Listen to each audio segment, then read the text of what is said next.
Te invitamos a sumergirnos en un viaje de descubrimientos a través del libro de Apocalipsis, explorando sus estructuras proféticas en detalle.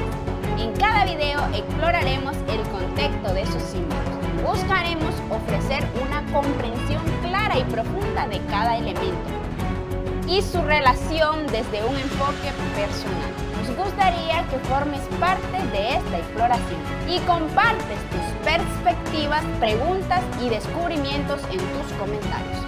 Muy buenas a cada uno de ustedes. Gracias por estar con nosotros una vez más en su programa Explorando el Apocalipsis, viendo las estructuras proféticas que se encuentran en ella. Estamos muy contentos de estar con ustedes una vez más y dándole gracias a Dios porque nos permite estar en contacto a través de las pantallas de Olam 7 Internacional y gracias a todas aquellas personas que estuvieron detrás para que hoy nosotros pudiéramos estar comunicados con ustedes y estar expresando estos mensajes que tanto nos interesan. Quiero antes de comenzar darle las gracias a los que están conmigo acá en Panamá, que también están comenzando a ver el programa, a mi mamá que ahí está siempre conmigo apoyándome en este proyecto. Quiero darle las gracias a ella y quiero darle las gracias al Señor. Quiero invitarlos a ustedes que participen conmigo en esta oración. Amantísimo Padre, Señor, queremos ser agradecidos con usted por el gran amor que ha tenido, el de manifestarse a través de su palabra y sobre todo del estudio de la profecía, en especial el de Apocalipsis, temas tan interesantes como son las iglesias, los mensajes que encierran cada una de ellas, que son concernientes para nosotros en esta época actual, y que esos mensajes nos ayudarán a entender el porqué de las amonestaciones que ellos recibieron y también de aquellas cosas positivas en las cuales la iglesia lo llevó a un desarrollo personal en la cual fueron purificados y sus caracteres fueron más semejantes al de Cristo Jesús. Ayúdanos a comprender todo este tema. Gracias, Señor, por permitirnos el poder expresar el corto conocimiento que nosotros tenemos, pero contento de poder hacerlo. Que su Espíritu sea con nosotros y con cada uno que nos acompañen en este momento. En Cristo Jesús se lo pedimos. Amén. Ok, como dije, dando inicio al programa inmediatamente porque hay mucho que hablar y muy poco tiempo, ¿verdad? Tenemos que cumplir con los horarios y también el tiempo que se nos establece para cada programa. En pasados videos estuvimos hablando acerca de la iglesia de Éfeso y el por qué había perdido su primer amor. Habíamos ido al tablero y habíamos creado una estructura que por causa de tiempo no pudimos terminar, pero yo quiero hoy completar, ¿ve? Quiero que vayamos al tablero. Habíamos quedado en esta sección, vamos a buscarla. Ok, aquí habíamos quedado en esta sección y habíamos dicho que el primer amor consistía en que nosotros participemos del estudio de la palabra de Dios por nosotros mismos. Cuando nosotros tomamos la Biblia y la hemos tomado por primera vez y vamos aprendiendo a ver a Jesús como la figura de el Salvador personal, inmediatamente interactúa con nosotros a través del Consolador y nos suministra su gracia. Su gracia entonces nos da capacidad para ver nuestros pecados y crear en nosotros una convicción profunda de ellos y llevarnos a una confesión verdadera. De hecho, el estudio de la palabra de Dios acompañada con la oración nos lleva ahora a la meditación, que es la parte donde Dios ahora nos habla ¿Y cómo nos habla? Ayudándonos a enlazar una palabra con otra, un versículo con otro, un contexto, aunque sea diferente, con otro, un evangelio con otro evangelio, una profecía con otra profecía.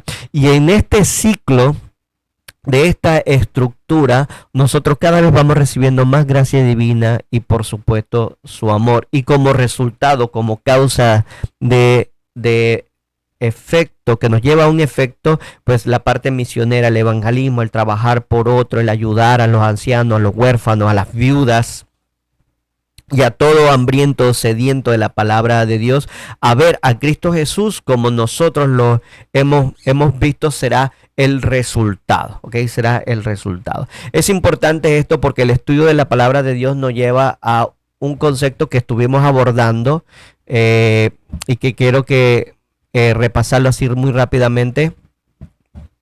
Un concepto que nosotros estuvimos abordando en temas pasados. ¿De qué estuvimos abordando? Abordamos lo que eran los temas de los pasos de la salvación, los 7 pasos de la salvación. Recuerden, amigos, esto lo pueden ver en programas anteriores. Hemos hablado de que el estudio de la palabra de Dios, la comunión con nuestro Señor, nos lleva a ver ahora en qué hemos fallado, dónde están nuestros defectos, cuando antes solamente había oscuridad espiritual. ¿Y esa oscuridad espiritual cuál era? En que pensábamos que todo estaba bien.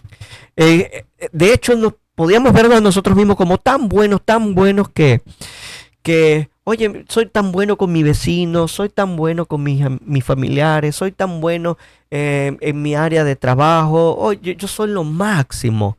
Pero ¿qué pasa? Cuando el Espíritu Santo viene hacia nosotros a través del contacto, como habíamos visto, del estudio de la palabra, la oración y la meditación, el Espíritu Santo entonces nos coloca en la posición verdadera en la que nosotros nos encontramos. Esa ceguedad espiritual se quita de nuestros ojos, esa venda, y podemos ver entonces que realmente nosotros somos como si estuviéramos viéndonos en un espejo, ¿ok? Y así lo dice también la palabra de Dios. O sea, no estoy inventando nada. Simplemente Dios nos dice, oye, mira, ve, ahora sí te puedes ver lo que tú eres y puedes ver todas tus imperfecciones. Y así entonces viene y se apodera a ti una convicción de tu pecado, una convicción de tu deformidad, pero sobre todo una convicción de tu incapacidad de hacer cosas buenas. ¿Ok? Entonces, el Espíritu Santo no te deja allí en la condenación que provee la ley ahora cuando tú miras sus preceptos sagrados, sino que te lleva a un arrepentimiento, y un arrepentimiento verdadero, porque hay arrepentimiento falso, hay arrepentimientos incluso que usted puede decir, oye, sí, acepto eso, pero en usted no hay cambio de naturaleza, no hay en absoluto. Entonces, ese arrepentimiento lo lleva a una contrición tal, a una angustia incluso mental, porque tienes un pecado que es muy grave y que te aparta de Dios, y a la misma vez ese pecado hace que otros sufran y tú mismo sufras. Entonces ahora tú te vas en oración, y en oración pides a Dios que por medio de su sangre ahora perdone eso se llama confesión. Si no seguimos esos pasos, no podemos crecer en el amor de Cristo Jesús. No podemos ver cómo nos salva a nosotros. No lo podemos ver como un ente salvífico, salvador hacia nosotros. Por lo tanto, no podemos comprender de su gran amor. Por lo tanto, no podemos perdonar a otros, porque para perdonar a otros tiene que haber un gran amor de parte de nosotros, reconociendo también la incapacidad de ellos, porque hemos pasado por el mismo proceso. Entonces, eso nos lleva a una conversión. Y dentro de la conversión, ahora ya sí podemos ser justificados en esa justicia imputada, como nosotros conocemos el concepto adventista, para ir entonces en un proceso de santificación que toma toda una vida, en la cual se vuelve y se repite todo nuevamente, que se repite a medida que vamos estudiando la palabra, vamos conociendo más conceptos, y esos conceptos nos van ayudando a poder tener una convicción de errores, de ideas, de conceptos, de carácter que antes no teníamos. No sabíamos antes que comer esto era peligroso y que era malo para nosotros porque entorpece nuestro carácter, porque entorpece nuestra mente. Oye, ya tenemos una convicción de que hay que hacer una reforma pro salud. Oh, bueno, entonces voy haciendo entonces esos cambios, esos pasos 1, 2, 3 y 4, y así entonces voy en ese proceso de la santificación hasta que lleguemos al punto de la glorificación. Estuvimos hablando muchísimo del punto de la glorificación, hermanos, y muy importante, porque aquí es donde Dios ahora glorifica su nombre, creando un medio por el cual se pueda hacer entonces una separación de los que han verdaderamente estado en ese proceso de transformación, ¿ok? A través de la convicción, arrepentimiento, confesión, conversión y justificación y santificación de aquellos que aparentemente lo han llevado, pero no, son falsos, son hipócritas, mentirosos, y a pesar de que son muy parecidos a los otros, el tiempo en el cual venga la prueba definitiva, hará una completa separación, y eso nosotros lo vamos a ver ahora cuando entremos en el tema de la iglesia de Esmirna. Pero sí, es muy importante que usted entienda que si no sigue esos pasos como tal, entonces no podría entrar en ese amor. Y tengo que decir lamentablemente, hermano, lamentablemente, que incluso podemos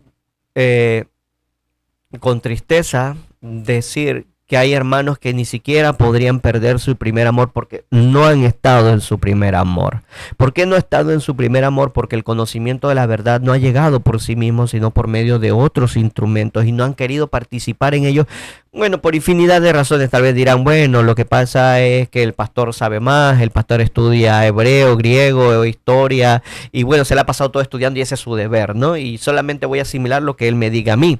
Estamos completamente equivocados. Puede ser que cuando yo ahora lea la Biblia, no lo lea con ese interés, con esa hambre y sed de conocimiento, de que hay conocimiento allí, no importa si viene de un amigo, si viene de un hermano, si viene de un pastor, no importa de quién venga, ¿ok? No importa de quién venga, sea familiar a nosotros, aceptable a nosotros, o a alguien que nosotros no aceptemos en absoluto. Puede ser que Dios lo utilice como instrumento para darme un mensaje a mí, pero yo no lo acepto. Y cuando aborde la Biblia para ver esos temas, el Espíritu de Dios no es el que se va a sentar sobre nosotros, sino es el espíritu del error. Que esto fue lo que le pasó a la iglesia judía en los tiempos de Cristo Jesús. El espíritu de error se apoderó de personas que eran muy estudiosas de la Biblia, fariseos, saduceos, entre otros. Muy estudiosos de la Biblia, pero cuando abrían la Biblia, la abrían con sus propias opiniones. Y entonces no daban cabida que el Espíritu Santo amoldara sus pensamientos. Así que lastimosamente diré que hay muchas personas que no van a perder su primer amor porque nunca han entrado en su primer amor. Pero si usted son aquellos de que al haber estudiado la palabra, le ha encontrado esa emoción, ese sabor, y ha llevado usted esos deseos de cambio, de transformación, y sobre todo de ayudar a ese pobre hombre ebrio en la calle, o de llevarle ropa a esa persona hambrienta, a esa persona desnuda, a ese inmigrante, a ese vecino que la vida lo ha tratado mal, aunque muy grosero y todo lo que sea, pero bueno, ahí está, para que nosotros ahora, motivados por el Espíritu Santo, queremos ayudarlo. Bueno, ese ha sido el primer amor, y eso lo he logrado por medio de estudio de la palabra, de la oración, pero sobre todo y muy importante, la meditación, que es la que hace que entonces se combinen todos esos pensamientos originados por el estudio en contestación de la oración de Dios. Permite entonces que se entrelacen y sean más fuertes, y esto edifique entonces un carácter semejante a Cristo Jesús, que aprende de su gran amor. Ok, vamos a leerlo aquí rápidamente. El deseado de toda la gente lo dice en la sección de la crisis en Galilea, cuando Cristo dijo: el que no come mi carne y no bebe mi sangre no verá el reino de los cielos. Pues ahí hay una interesante lección que nosotros debemos de aprender. Quiero que lo leamos. Bueno, dice así de la siguiente manera. Estamos, acuérdense, deseado de toda la gente, en el capítulo Crisis en Galilea, en la página 354. Párrafo 4 hacia abajo. Ok, ahí lo puede buscar en su aplicación. Dice de la siguiente manera, escuchen con mucha atención. Dice: así como nuestra vida física es sostenida por el alimento, nuestra vida espiritual es sostenida por la palabra de Dios, y cada alma ha de recibir vida de la palabra de Dios para sí. Como debemos comer por nosotros mismos a fin de recibir alimento, así hemos de recibir la palabra por nosotros mismos. No hemos de obtenerla simplemente por medio de otra mente. Debemos estudiar cuidadosamente la Biblia, pidiendo a Dios la ayuda del Espíritu Santo a fin de comprender su palabra. Debemos tomar un versículo y concentrar el intelecto en la tarea de discernir el pensamiento que Dios puso en ese versículo para nosotros. Debemos espaciarnos en el pensamiento hasta que venga a ser nuestro y sepamos lo que dice Jehová. Ven que ahí se ve este círculo, hermano. Ahí se ve claramente ese círculo que presento aquí. Nosotros primero que nada debemos estudiar la palabra de Dios por nosotros mismos. Así lo dice claramente. Y al estudiar, pues debemos llevar las facultades mentales a ese punto de afinación donde nuestros pensamientos sean sobre lo que hemos leído, lo que estamos estudiando y llevarlo a la meditación. Ahí es donde Dios nos contesta, ahí es donde Dios hace el enlace de cada una de las cosas. Pero dice aquí que tenemos que hacerla por nosotros mismos, no podemos hacerla de otra forma, no podemos obtenerla de otra mente. Porque el otro que estudia es el que llevará el beneficio, pero nosotros no. Tenemos que hacerlo por nosotros mismos. Y cuando lo hacemos vamos a ver que muchas cosas de lo que dijo el hermano son corroborables. Oye, sí, me acuerdo que el hermano dijo esto y es verdad, mira, aquí lo veo y le da un sentido de solidez más tremendo, más firme. También incluso podemos ver, oye, el hermano estaba equivocado en esto, porque aquí está claro y dice aquí, pero claro, con pesos de evidencia. No es solamente una cita, tiene que ir muchas citas, y estas muchas citas serán entrelazadas en la meditación que nosotros tengamos, ¿ok? Voy a seguir leyendo. Yo quiero que ustedes lo lean de forma particular, cada uno en su hogar. Dice: en sus promesas y amonestaciones Jesús se dirige a mí. O sea, a mí, no al hermano, sino a mí. ¿Por qué no al hermano? Porque, bueno, el hermano, Dios se va a dirigir directamente a él y le va a dar esa experiencia, pero Dios quiere también dirigirse a mí. Por lo tanto, yo soy el que tengo que tomar la Biblia por mí mismo y estudiarla. Eso es lo que quiere decir. Dios amó de tal manera al mundo que dio a su Hijo unigénito para que, creyendo en él, yo no perezca, sino tenga vida eterna. Lo experimentado, según se relata en la palabra de Dios, ha de ser lo que yo experimente. La oración y la promesa, el precepto y la amonestación son para mí. Cuando yo leo esa parte de que por tal manera Dios amó al mundo, puedo decir, Dios me amó a mí, por eso vino Jesús para rescatarme. Ok, así que puedo ver entonces claramente, dice que aquí con Cristo estoy juntamente crucificado y vivo, no ya yo, mas vive Cristo en mí, y lo que ahora vivo en la carne lo vivo en la fe del Hijo de Dios, el cual me amó y se entregó a sí mismo por mí. A medida que la fe recibe y asimila los principios de la verdad, vienen a ser parte del ser y la fuerza motriz de la vida. La palabra de Dios recibida en el alma amolda los pensamientos y entra en el desarrollo del carácter. Qué hermoso, qué tremendo esto, porque a la medida que yo voy tomando la palabra, o sea, la Biblia, y yo voy asimilando sus preceptos y voy entendiendo los pensamientos que Dios colocó en ellos, sus pensamientos vienen a ser mis pensamientos. Ok, así que el amor de Dios viene a ser también mi amor, y esto se va notando en mis intereses. ¿Cuáles son mis intereses ahora de ir a ayudar a los demás? Sería parte de esos intereses, ¿no? Entonces dice, mirando constantemente a Jesús con el ojo de la fe, seremos fortalecidos. Dios hará las revelaciones más preciosas a sus hijos hambrientos y sedientos. Y esta es otra condición. Tenemos que tener hambre y sed de conocimiento. Dice, estos que tengan esta condición hallarán que Cristo es un Salvador personal. A medida que se alimenten de su palabra, hallarán que el Espíritu, que es espíritu y vida.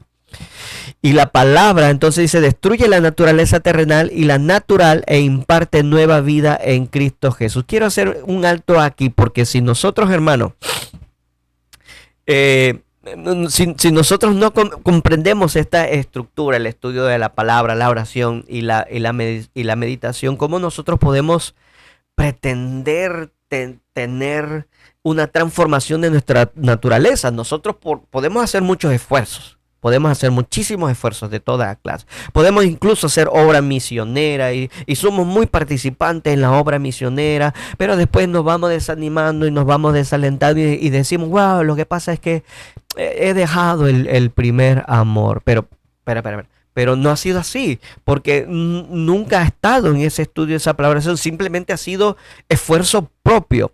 La palabra de Dios crea un cambio en la naturaleza, y lo que antes no me agradaba, ahora me encanta, ahora me deleito en esto y recibo gozo y participación en lo que hago. Pero voy a recalcar algo importante, que es el punto que nosotros vamos a ver en la iglesia de Esmirna, pero en la persecución, en la decepción, en el chasco, en la controversia, en la dificultad, en la oposición, en el odio. Bueno, es que, bueno, he dejado mi primer amor, ya estoy desanimado de la iglesia porque me sucedió tal cosa, y bueno, los hermanos allá me trataron mal, me criticaron, y bueno, no, hermano, en un cambio de naturaleza, incluso las crisis que nosotros tenemos serán de gozo para nosotros, y eso es lo que vamos a ir leyendo, y eso es lo que pasó. Por eso el título se llama Crisis en Galilea. Escuche bien, se llama Crisis en Galilea. Hubo una crisis donde Jesús tuvo que traer su aventador, y dice, y aventó el trigo y separó el tamo del trigo. Ok, quiero que lean el contexto precioso de este capítulo 41 del deseo de toda la gente. Entonces, la palabra dice aquí, destruye la naturaleza terrenal y natural e imparte nueva vida en Cristo Jesús. El Espíritu Santo viene al alma como consolador. Por el factor transformador de su gracia, la imagen de Dios se reproduce en el discípulo, viene a ser una nueva criatura. El amor reemplaza el odio y el corazón recibe semejanza divina. Esto es lo que quiere decir vivir de toda palabra que sale de la boca de Dios. Esto es comer el pan que descendió del cielo. Así que, hermano, que como resultado que tendremos, dice, bueno, como resultado tendremos esto, precisamente esto, el cambio de naturaleza, producto de la gracia divina, el poder transformador y regenerador de Dios, se logra es a través del estudio de la palabra, y esta a través de la oración, y esta a través de la meditación, donde los pensamientos se profundizarán y se acumularán y cada vez se sumarán más, y esto hará una transformación entonces de nuestro carácter, transformará nuestro carácter, y al transformar nuestro carácter, o sea, nuestra naturaleza, nuevos hábitos entrarán en acción, y esto nos llevará como efecto a una obra misionera, evangelismo, en ayudar a los pobres, al tener ese verdadero ayuno, como dice el libro de Isaías. Así que esto es lo que básicamente la iglesia de Éfeso perdió ese primer gran amor. ¿Por qué?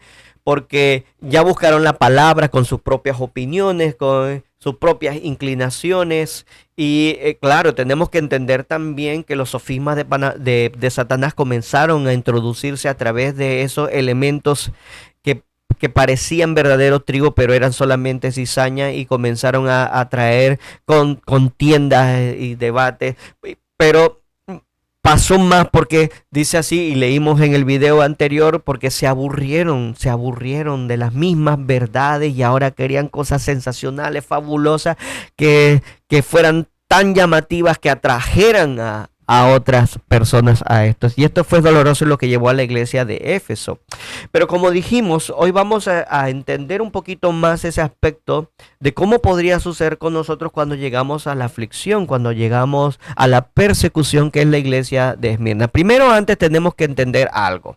Ok, tenemos que entender que la persecución es un instrumento que Dios utiliza. Tenemos que reconocer que la iglesia de Éfeso, a pesar de su pureza, del conocimiento de Dios que provenía directamente de la boca de Jesús a través de los apóstoles, con el tiempo fue perdiéndose, y a medida que iban cayendo los apóstoles, los portaestandartes, las nuevas personas, los muchachos, pues al aburrirse de esas verdades ya fueron introduciendo entonces fábulas y doctrinas de hombre. Entonces la misma iglesia de Éfeso iba en una decadencia terrible hacia la apostasía, así bien inclinada, y cuidado que era bien profunda, así a esta velocidad cayendo. Ok, así que Dios tenía que hacer algo para que la decadencia no se diera inmediatamente y pudiera la verdad persistir en el tiempo y alcanzar entonces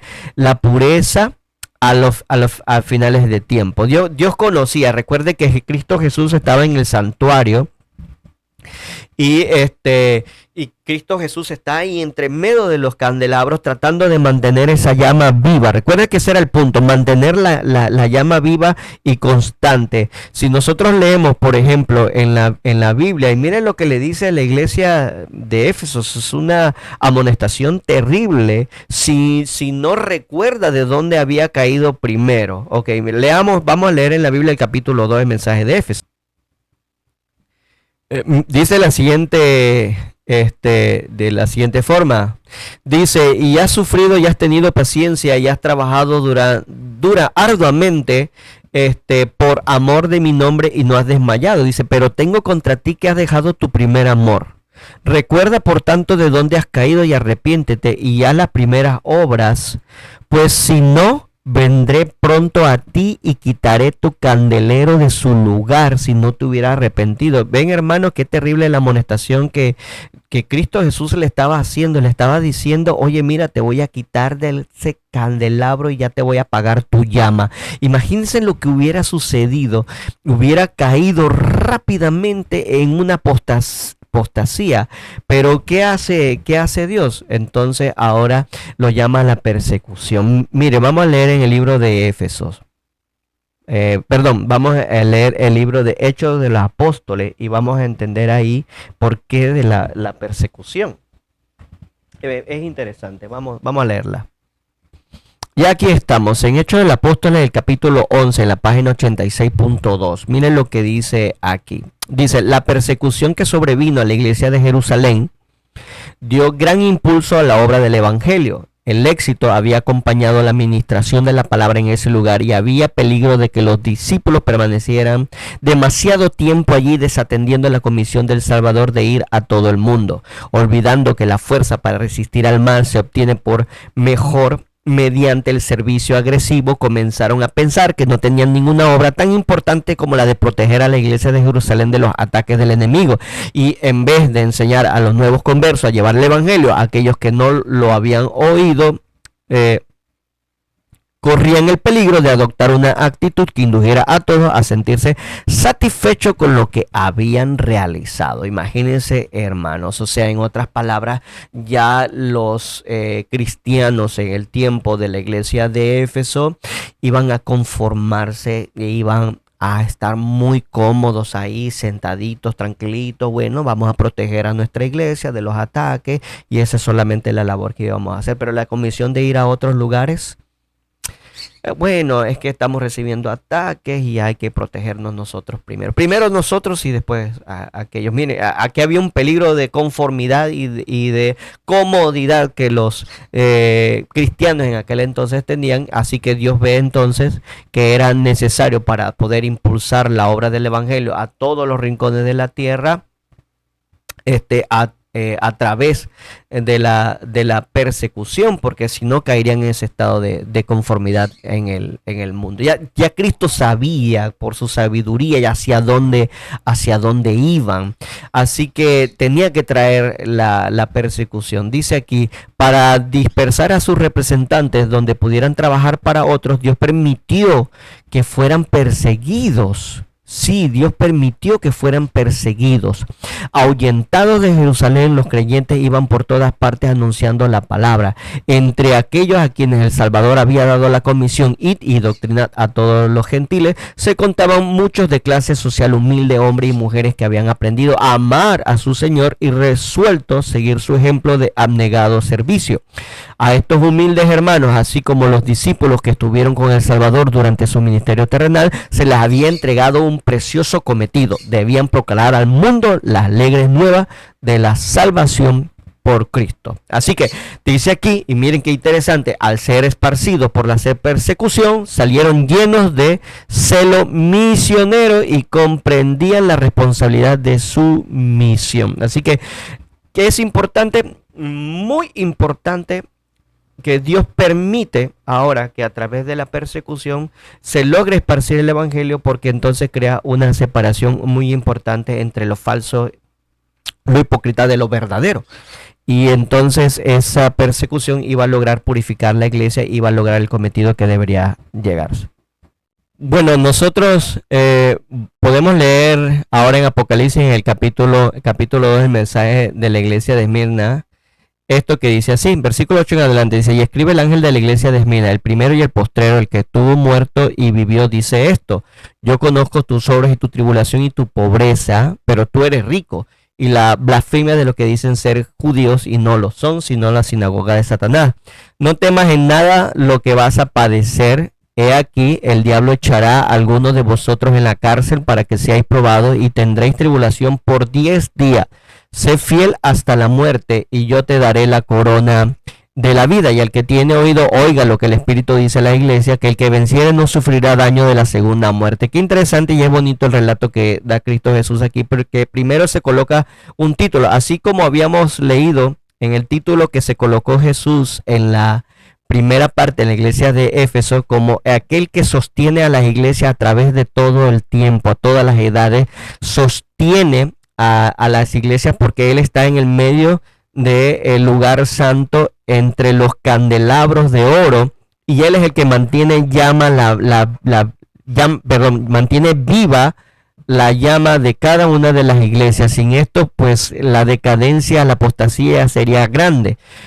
Eso es lo que significa en su primer título que utiliza, pero en este segundo título dice, oye, yo fui el que fui muerto y vivió, o sea, resucitó. Así que nosotros no debiéramos tener temor, es lo que está diciendo él, no tengan temor de la muerte, de la persecución, lo que les vaya a suceder, porque ya yo pasé por estas cosas. Y tenemos que recordar que Cristo mismo nos había dicho incluso como mensaje en el libro de Juan, que seríamos echados de las sinagogas, porque muchos pensando que actuarían en nombre de Dios, pues nos expulsarían de tal. Así que no deberíamos alarmarnos porque estas cosas sucedan. Tampoco deberíamos alarmarnos de que nosotros fuésemos llevados ante los tribunales o que fuéramos juzgados por los pensamientos que nosotros tenemos concernientes a las doctrinas, porque tenemos que reconocer que la verdad siempre se ha tenido que abrir paso entre el odio y la oposición. Así que pero es necesario para que haya una purificación dentro de la iglesia. De lo contrario, pues entrarían muchísimas personas semiconvertidas que no seguirían esos pasos de la salvación que vimos anteriormente y llenarían la iglesia entonces con sus propios pensamientos e ideas, corrompiendo totalmente la verdad del evangelio. Entonces es necesaria la persecución para mantener una iglesia cada vez más pura, y esto es lo que Cristo entonces ahora nos está enseñando aquí en este concepto de la iglesia de Esmirna. Lo interesante de la iglesia de Esmirna es que esta no tiene ningún reproche porque no hizo nada malo, significa la pureza en la que pudo vivir gracias a esa persecución.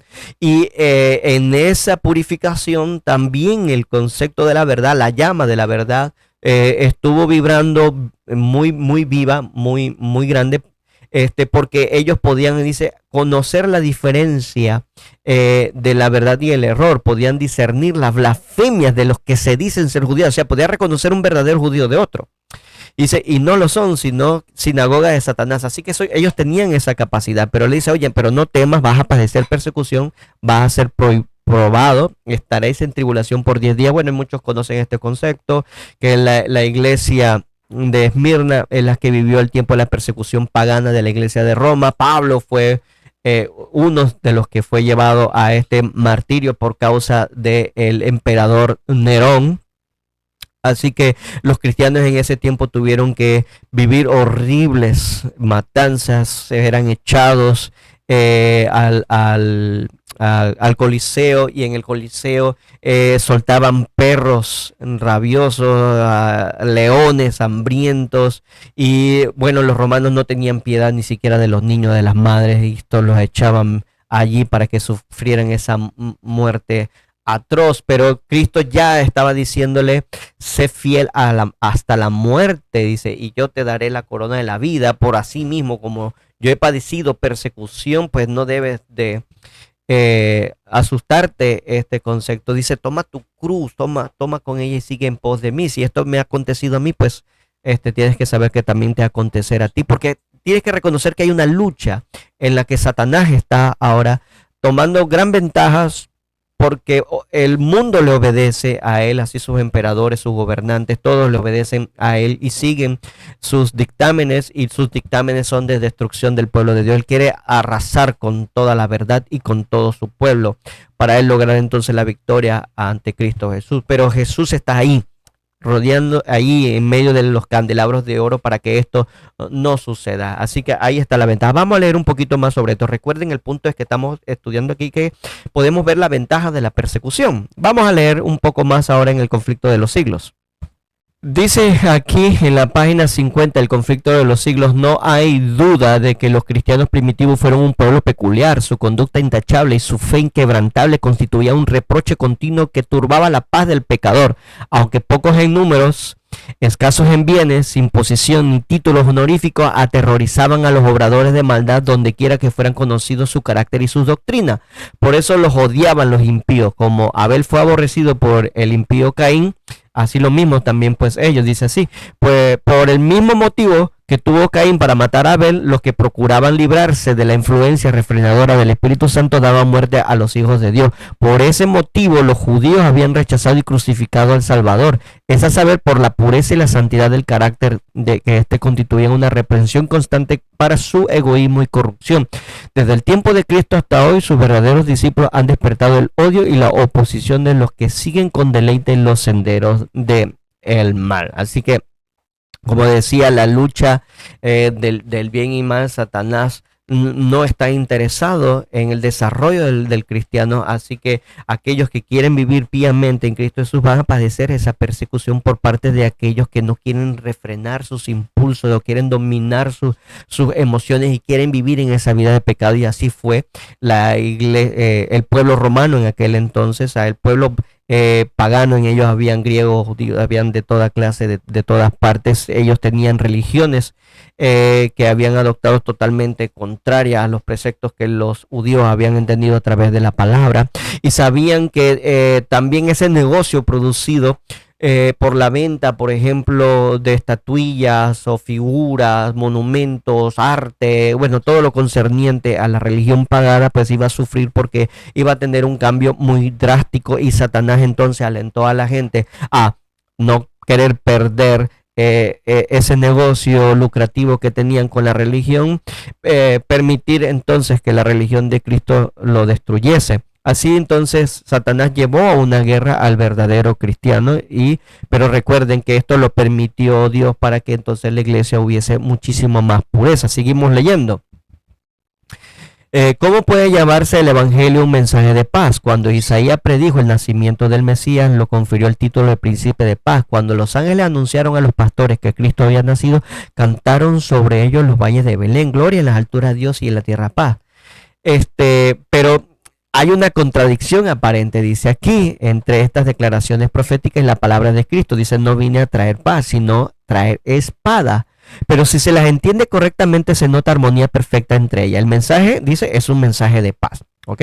El cristianismo es un sistema que, de ser recibido y practicado, derramaría paz y armonía y dicha por toda la tierra. Y la religión de Cristo unirá en estrecha fraternidad a todos los que acepten esa enseñanza. Pero el problema de esto es que, dice aquí, que el evangelio presenta a los hombres principios de vida que contrastan por completo con sus hábitos y deseos, y por esto se rebelan contra él, aborrecen esa pureza que pone de manifiesto y condena sus pecados, y persiguen y dan muerte a quienes los instan a reconocer sus sagrados y justos requerimientos. Por eso, es decir, por los odios y disensiones que despiertan las verdades que trae consigo el evangelio, se llama una espada. Así que esa es la figura que nosotros vemos claramente, que es una espada. Viene a crear una guerra, una contienda, una lucha encarnizada. Satanás no quiere que progrese la verdad, y Jesús ahora mantiene esa llama viva para que pueda avanzar, pues, y ahora toma la figura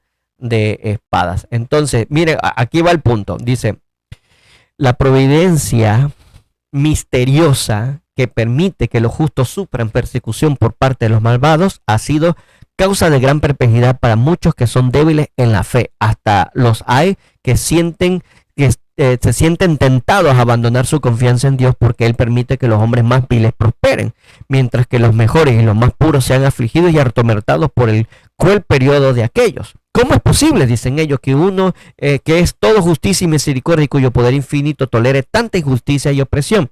Dice, es una cuestión que no nos incumbe, no debemos meternos en esto, son los designios de Dios, así Dios lo ha colocado. Y recuerde, y ya sabemos el por qué, porque de esta forma Dios ahora rompe esa inclinación descendente que tiene la iglesia de Dios, que va cayendo en picada en apostasía. ¿Por qué? Porque los hipócritas entonces semiconvertidos entran a formar filas, pero traen sus propias ideas, sus propias convicciones de la salvación. Van creando su propio sistema de salvación de acuerdo a sus ideas y sus ideales, ¿ok? Así que no debemos cuestionar el mecanismo que Dios utiliza, pero de esta forma ahora nosotros somos purificados como oro reluciente. Entonces Dios dice aquí, Dios ha dado suficiente evidencia de su amor y no debemos dudar de su bondad, porque no entendamos los actos de su providencia. Así que previendo las dudas que asaltarán a sus discípulos en días de prueba y oscuridad, el Salvador dijo, acordaos de las palabras que yo he dicho, no es el siervo mayor que su Señor. Si a mí me han perseguido, también a vosotros perseguirán. Jesús sufrió por nosotros más de lo que cualquiera de sus discípulos pueda sufrir al ser víctima de la crueldad de los malvados. Y los que son llamados a sufrir la tortura y el martirio no hacen más que seguir las huellas del amado Hijo de Dios.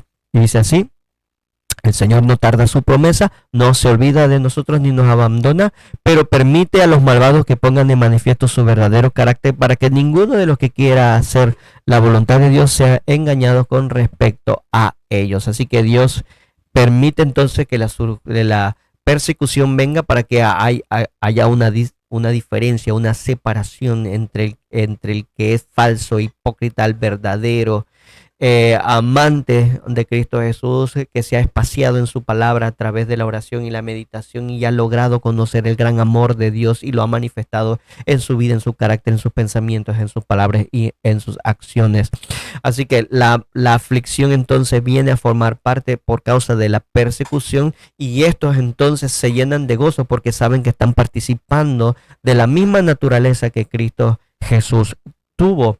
No es un asunto de tristeza, no es un asunto de agonía porque me pasan estas cosas, sino decir, estas cosas suceden porque Dios así la ha colocado para la purificación de mi alma, y se dan en el gozo de participar. Y escuchamos muchísimos cristianos que, a pesar de que estuvieron allí en esos coliseos romanos, ellos cantaban de gozo y de alegría porque sabían que esto les daría el sello final para su salvación, para estar junto con su Señor, al que habían conocido a través de las Escrituras. Es interesante, hermano, es muy interesante.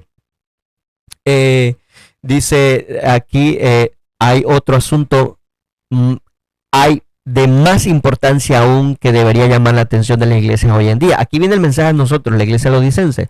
El apóstol Pablo declara que todos los que quieren vivir piamente en Cristo Jesús padecerán persecución. Entonces hace la pregunta, este Timoteo 3:12, ¿por qué entonces parece adormecida la persecución en nuestros días? Oye, ¿por qué en este tiempo en la iglesia lodicense, nosotros que estamos en este último periodo de la tierra, por qué no hay persecución? Dice aquí, la respuesta es simple. El único motivo es que la iglesia se ha conformado a las reglas del mundo y por lo tanto no despierta, ¿qué cosa? No despierta oposición. Mira qué terrible la amonestación que Cristo nos está dando a nosotros, la iglesia laodicense. ¿Por qué? Porque estamos en una condición deplorable. Nos creemos que todo lo tenemos, que somos ricos, que todo lo sabemos. Pero dice, pero no te das cuenta porque estás ciego, estás bloqueado mentalmente de tu propia condición, que eres un pobre, un cuitado, un miserable, desnudo. ¿Y por qué pues nos sentimos en esa condición? Porque somos tibios, estamos en tibieza espiritual, tenemos un pie en la iglesia y un pie en el mundo, no hemos transformado nuestra naturaleza a una naturaleza divina. Aunque decimos que tenemos gran conocimiento, ese conocimiento ha sido pura teoría, puro concepto, pero no realidad viviente en nosotros. Ok, porque no lo hemos llevado como lo vimos en el tablero, en ese círculo, en esa estructura en que el estudio de la palabra de Dios tiene que ser llevado con una oración, pero una oración que demuestre que tenemos hambre y sed de conocimiento, donde oremos por el derramamiento del Espíritu Santo para que haya en nosotros entonces un verdadero amor, un cambio de naturaleza, y mucho menos estamos en la tensión de meditar en la palabra de Dios porque estamos tan apresurados en nuestros trabajos, porque vivimos en libertad, sí, y en esa libertad queremos ahora incrementar nuestras economías o cualquier otros gustos, satisfacer los apetitos, el comer y el beber, el casarnos y darnos en casamiento. Vivimos un pie en el mundo, pero suponemos tener un pie dentro de la iglesia. Así que estamos en esa condición y esa condición, por lo tanto, no despierta oposición, dice aquí. Así que ese es el único motivo por el cual la iglesia no sufre persecución. La religión que se profesa hoy no tiene el carácter puro y santo, dice así, no tiene el carácter puro y santo que distingue a la fe cristiana en los días de Cristo y esos apóstoles. Si el cristianismo es aparentemente tan popular en el mundo, ello se debe tan solo al espíritu de transigencia con el pecado, a que las grandes verdades de las palabras de Dios son miradas con indiferencia, dice aquí, y como resultado a la poca piedad vital que hay en la iglesia. Si usted ve que en la iglesia hay ese conformismo, hay esa comodidad, realmente cuando usted llega y usted espera sentir y vivir una emoción, no ni siquiera eso, aunque es emoción y no debe ser por emoción, sino por razonamiento, y usted se siente entonces que está más vacío cuando sale de la iglesia, a pesar de que pueda tener mucha emoción, mucha alegría dentro de ella, pero siente ese vacío, es porque estamos viviendo esa condición que nos muestra la palabra de Dios a través del espíritu de profecía. No tiene el carácter puro y santo, y por eso es tan popular en el mundo. Vamos a leer una última cita que nos va a definir esto y que es muy importante para nosotros, y está mismo aquí en el conflicto de los siglos. Y nos dice así, está en la página del 660 aquí, en este párrafo, 660, y está hablando del tiempo de la prueba. Recuerden que nosotros los laodicenses estamos viviendo en ese momento en el cual los poderes infernales que serán por esa bestia que surge de la tierra, que tenía esa apariencia a cordero, pero después es transformado a un dragón, se une ahora con esa bestia que surge del mar, que tiene una característica muy similar en cabezas, en cuernos, a ese dragón que nosotros leemos en Apocalipsis 12, cuando ellos se unan en ese trío infernal. Van a dar persecución al cristiano, al verdadero cristiano, y ahí en esta persecución que va a haber, porque vemos que la decadencia, la apostasía es tan grande de la iglesia, es tan grande la apostasía, que Dios ve entonces necesaria traer nuevamente la persecución como en los tiempos de Esmirna, para que ahora se purifique más. De ese contexto está hablando el espíritu de profecía, ok, y por eso es importante entender el mensaje de Esmirna. Dice, voy a seguir leyendo, voy a seguir leyendo, dice, cuando llegue ese tiempo de prueba, los que hayan seguido la palabra de Dios como regla de conducta, o sea, que han comido de ese pan de vida, que han comido la carne y han bebido la sangre de Cristo Jesús, como leímos en el deseado de toda la gente en el capítulo de Crisis en Galilea, dice, serán dados a conocer.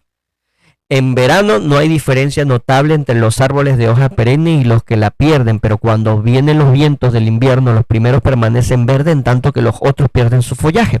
Así puede también que no se ha dado distinguir actualmente a los falsos creyentes de los verdaderos cristianos, pero pronto llegará el tiempo, dice, en que la diferencia saltará a la vista. Y nos dice así, dejad que la oposición se levante, dejadlo, que el fanatismo y la intolerancia vuelvan a empuñar el cetro, que el espíritu de persecución se encienda, y entonces los tibios e hipócritas vacilarán y abandonarán la fe, pero el verdadero cristiano permanecerá firme como una roca, con más fe y esperanza que en los días de prosperidad. Es en ese momento, hermano, de prueba, como vimos en los 7 pasos de la salvación, en ese punto de glorificación, cuando el verdadero trigo tiene que ser cortado ya de lo que lo sujeta. Ya sabemos que lo que lo sujeta pueden ser amigos, familiares, la iglesia, hermanos, casas, tierras, negocios, cualquier cosa que todavía lo esté atando a la tierra, dice que ya eso ya no lo querrá, ya será más apetecible estar a Dios, a Dios, con comunión con Dios, y tener una transformación de carácter cada vez más íntegro, más genuino, para poder vivir junto con Él, porque ha respirado esa atmósfera celestial y ahora quiere vivirla en plenitud. Así, en ese momento dice, deja que la oposición se levante y que el fanatismo empuñe ese cetro. Dice, y verás que entonces los tibios, oiga, cuando está hablando de allí, perdón, dice que los tibios e hipócritas vacilarán y abandonarán la fe. Nosotros podemos comprender que es en la posición laodicense, que cómo se encuentra la laodicense, porque eres tibio. Si quieren lo podemos leer un poquitito, rapidito.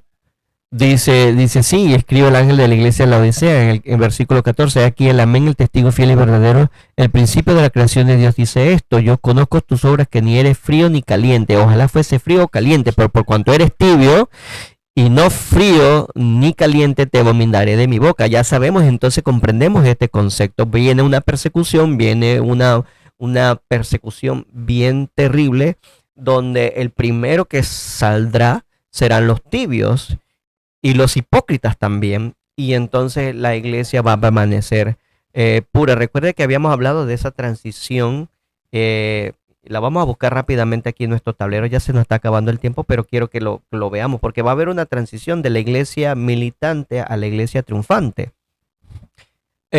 Así como fue en los tiempos de Cristo Jesús, la iglesia de los judíos, de los fariseos, que estaban en una actitud completamente laodicense, que tenían una ceguera espiritual muy asentada. Entonces, en el momento en que Cristo Jesús ahora llega y comienza a llevar esos mensajes de paz, bueno, crearon una controversia tan grande porque Satanás no quería permitir que esto sucediera, porque la influencia de Satanás se estaba perdiendo y las personas estaban abriendo sus ojos a la verdad, estaban dejando de ser ciegos, y no solamente literalmente, espiritualmente estaban dejando de ser ciegos. Y claro, la persecución se ensaña entonces primero en la cabeza, que es Cristo Jesús, y así los fariseos pensaron que iban a terminar con todo. Si matas la cabeza de la serpiente, el resto del cuerpo va a morir, ¿no? Y dijeron ellos, mejor que una persona perezca que toda una nación. Así la persecución entonces comenzó a activar a aquellas personas que realmente querían estar de parte de Jesús. Como doy un ejemplo, de los fariseos estaba Nicodemos, y había otro que no me acuerdo ahorita el nombre, pero estaba Nicodemos dentro de ellos, y cuando vea a Cristo Jesús colgado en la cruz, Él cambió inmediatamente, él cambió y se puso de parte de la justicia y de parte de la verdad. Así que hubo un proceso entonces en que los laodicenses, que quisieron permanecer en su estado de tibieza espiritual, ciegos, cayeron en una completa apostasía donde ya no podían ser levantados, y aquellos que abrieron sus ojos y vieron la verdad del evangelio en las palabras de Cristo Jesús y aprendieron de la cruz del Calvario, entonces encontraron una pureza. Esa transición se dio en ellos, y ahí vemos entonces la importancia que fue la persecución en estos tiempos, ¿ok? Muy importante.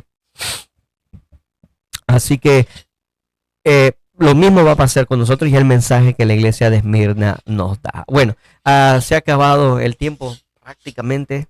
Espero que haya sido de gran beneficio personal para cada uno de ustedes, y que la paz del Señor sea en estos mensajes que hoy se ha dado. Pronto seguiremos entonces con la siguiente iglesia. Que Dios me los acompañe, que la paz de Él sea con ustedes.